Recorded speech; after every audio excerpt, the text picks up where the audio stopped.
Okay, so today I'm going to demonstrate how to wash dishes. This is a washcloth. We'll be using a washcloth rather than a sponge in class. I feel that sponges just get way too much bacteria and these get cleaned every single day. This is called a dish towel, what we'll be drying with. So at each lab, you're going to also have what we call a dish rack, and then the dish drain that goes there that the water will fall onto as well. You'll have a tray next to the dish rack and drain for once they're dry to go on. So there's a couple things that I'm not doing today that goes along with safety and sanitation to see if there's things that I should have done while I'm cooking, right? So you would clean off your counter. That's gonna be another demonstration as well, because I have to teach you guys how to clean off a counter properly too. So I'm gonna let my water run. So we're gonna use warm to hot soapy water. So I'm gonna put my drying towel over here. I'm gonna let the water run for a moment or two so I have that warm. So you have to be careful with the water. So one side is hot, one side is cold, and sometimes it just goes up and down, up and down, up and down. So I'm gonna run my hot water and then add just a tiny bit of cold, because remember, you wanna have hot water, you don't wanna have cold water, okay? Cold water is not gonna sanitize, but you don't want it so hot that your hand can't be under that. So as you're cooking, all the things that you're done with will automatically, I always just say, just get it in your sink, right? How much soap do you use? So you're gonna use a small amount of soap. A little bit of soap goes a long way. I usually say about the size of a dime. So I'm gonna just kind of show you in the palm of my hand. It just spread out a little bit, but that's the size of a dime.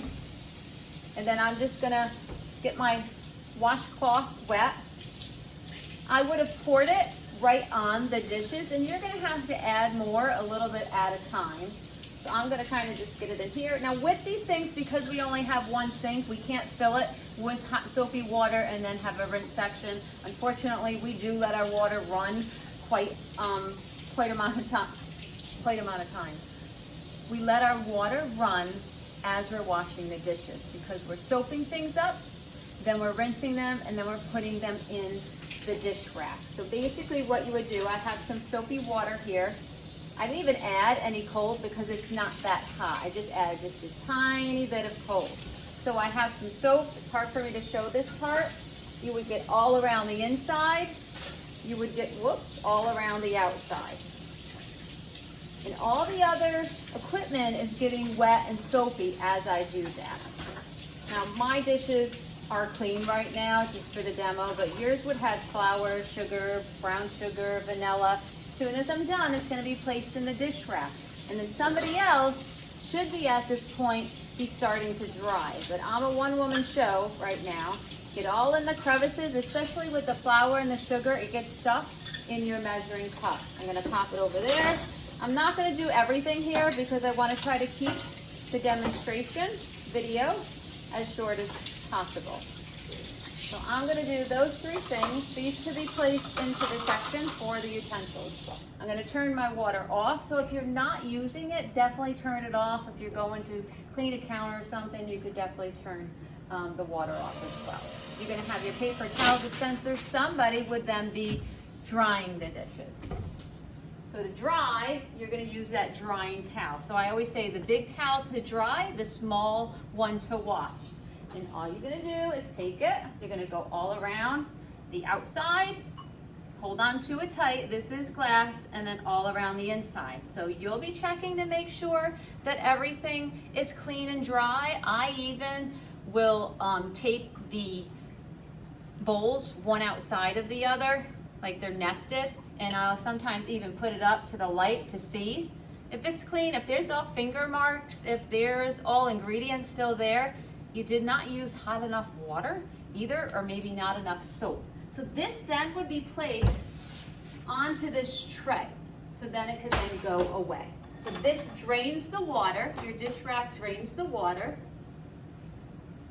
and then the tray next to it is for all the equipment once it's clean, and then it should go away. So I'm making sure I take like a finger and I take it like this and I get all into the crevice, because that's where sugar and flour get stuck And I also get you guys on not drying your equipment. So another class is gonna come in and you don't want water in there and for their ingredients to get stuck or not measured properly.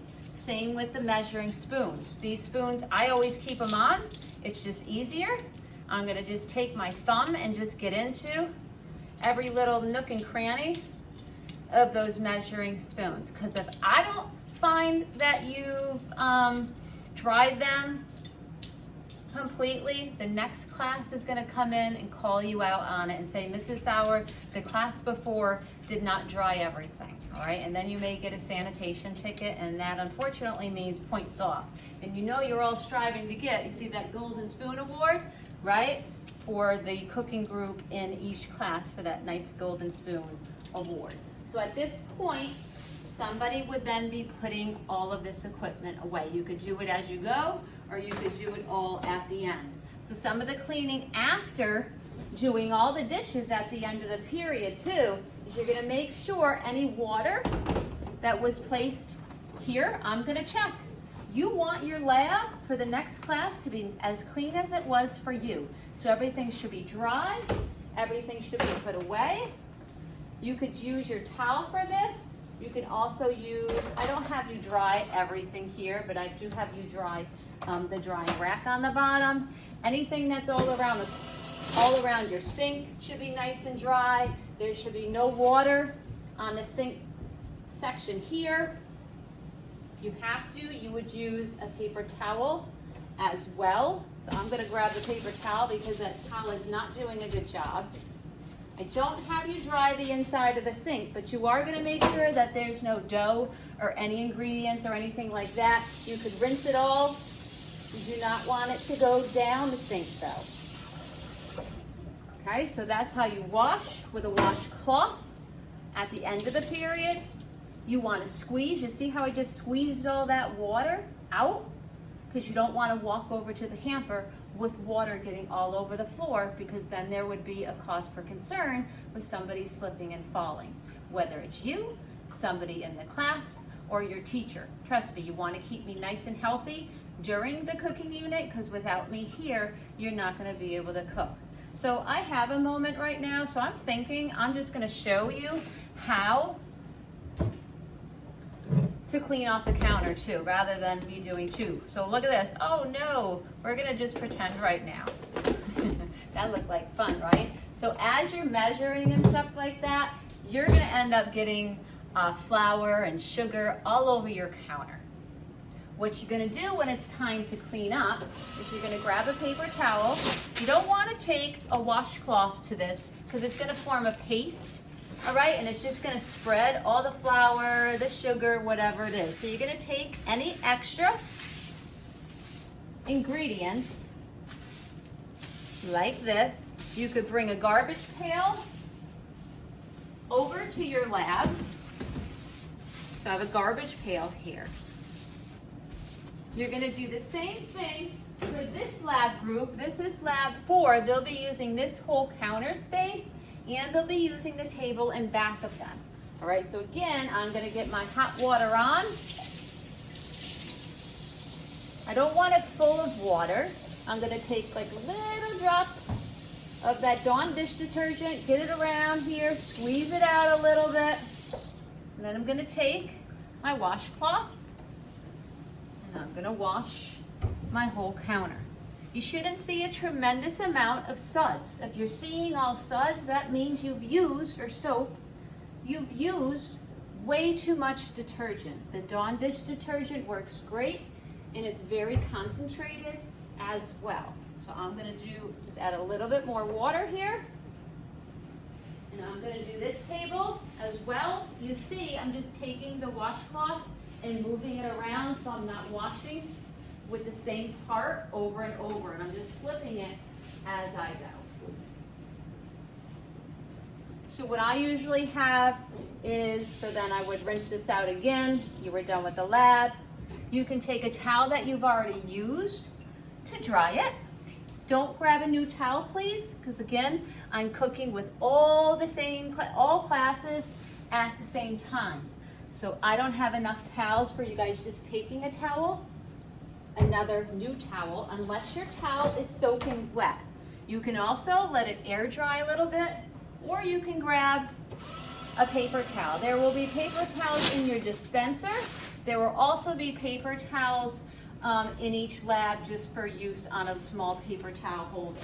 I usually just let the tables air dry, or I'm just taking a small amount of a paper towel to dry. If I notice at the end of the period a haze, so what I usually do is I kind of stand on the other side of the room, and if I see a haze, that means you didn't use enough soap, or you didn't use enough water, or you didn't take your flour, your sugar, your brown sugar, whatever it is, off with that paper towel first. So that's gonna make it nice and neat for the next class coming in. Okay, so that is how to wash and dry dishes and how to clean a counter. So hopefully you guys will all be successful when you come into the lab and you do this here, or you're helping out at home as well. Hope you enjoy. I hope this video comes out too.